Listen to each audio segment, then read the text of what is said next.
was training all the time. Was struggling to get opponents though, and the fights just weren't coming through. And that was probably the toughest time of my whole career. Financial difficulties pushed him to the brink of retirement. He even had to borrow money from his father. However, after a heartfelt conversation with Eddie Aspinall, Tom found the strength to continue his journey. Turning point arrived when Tom received offers from both Cage Warriors and the UFC. However, understanding that he still lacked experience, he declined Dana White's invitation and focused on competing in the British League. I was aware that the UFC were looking at me anyway, so that's why I signed with Cage Warriors, cause I thought they could give me better opponents if I could give him more time in there before going to the UFC. In February 2019, Aspinall returned to the cage to prove he was still in top form. The fight ended prematurely due to his opponent's actions, but Tom displayed confidence throughout. 7 months later, he faced debutant Michael Ben Hemond. Aspinall almost playfully showcased his speed and striking precision, finishing the bout with a spectacular knockout. This victory once again caught the attention of UFC matchmakers. Cage Warriors were really struggling to get my opponents, and they told me that. And I thought, if Cage Warriors release me, I'm back to square one. So it's either I go to the UFC now or I'm back to where I was like 2 years ago. So obviously I went for the UFC, and obviously it was the right move. So I'm happy with it. Initially, his UFC debut was scheduled for March 2020, but the pandemic forced a delay. The fight eventually took place on July 25, 2020, when Tom faced Jake Collier, a former middleweight who had moved to heavyweight after a long layoff. A little bit. He's putting some pressure on now, returning the fatal with that knee. Collier appeared out of shape, and Aspinall's speed stunned both his opponent and the audience. For the boxing of Hays and belts, Tom opened with a knee to the body, followed by a boxing combination, just checking his range and his distance. That ended the fight in under a minute.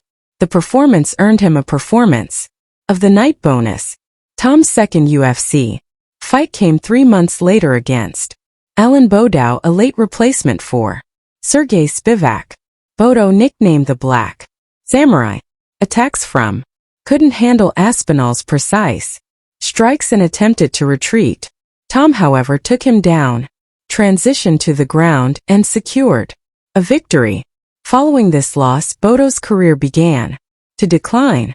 Aspinall's success led to a fight against former UFC heavyweight champion Andrei Arlovsky. Despite his age, Arlovsky was known for his resilience. The veteran started aggressively dig attention straight away, but was caught with a heavy shot to the chin, and Tom nearly ended the fight in the first round. Look at the house. Gives him a chance to get back into this fight. In the second round, the Brit took Arlovsky to the ground, quickly established a dominant position, and secured a rear naked choke. I am going to achieve a tap quickly. The victory earned Tom another bonus and a spot in the UFC's heavyweight top 15. His next fight took place in September 2021. Originally, Tom was set to face Sergey Pavlovich, but visa issues forced the promotion to substitute Sergey Spivak. Spivak entered the bout on a 3-fight win streak and had a reputation as a dangerous grappler. However, Aspinall left no room for doubt. Or, Steve Ampil does people out. Oh, the great D was there. So to your point, Michael, earning a dominant technical knockout victory that once again impressed the fans. Oh, Mike asked him that. The win earned him yet another Performance of the Night bonus and praise from Dana White, solidifying his position in the UFC.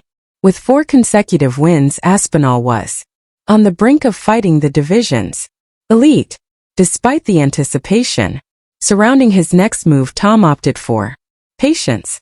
I need a lot more experience before I fight them guys.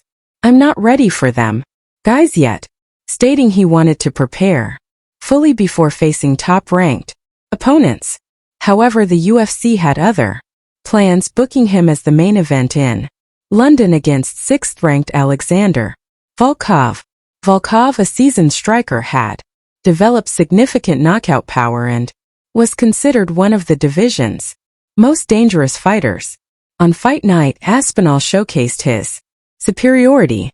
First, he unsettled Volkov with his movement into style, making it a cowbomb. But Tom is having absolutely none of it. Oh, there's another elbow. Aspinall giving us then executed a textbook takedown by slipping under Volkov's lead hand. On the ground, Tom dominated. Sharp elbows and precise positioning led him to a submission opportunity, forcing Volkov to tap out. Applause. This victory not only displayed Aspinall's versatility, but also cemented his status as one of the UFC's top heavyweights. Aspinall. In his next fight, Aspinall faced Curtis Blades, a perennial contender in the heavyweight division. Known for his elite wrestling and ability to neutralize top fighters, Blades posed a serious challenge. Tom started aggressively, but just seconds into the bout while attempting a kick, the injury was severe and the fight ended prematurely. Having to leave the octagon in front of his home crowd was a devastating blow for Aspinall. Recovery took an entire year. During this time, Tom dedicated himself to a rigorous comeback plan. His first opponent post-injury was Marcin Tybura, a durable fighter but not part of the division's elite. From the outset, Aspinall demonstrated that he had not lost a step.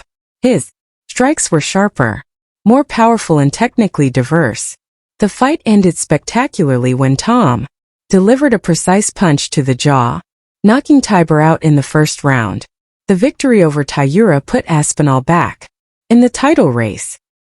He announced his intent to compete at a UFC event in Paris, reaffirming his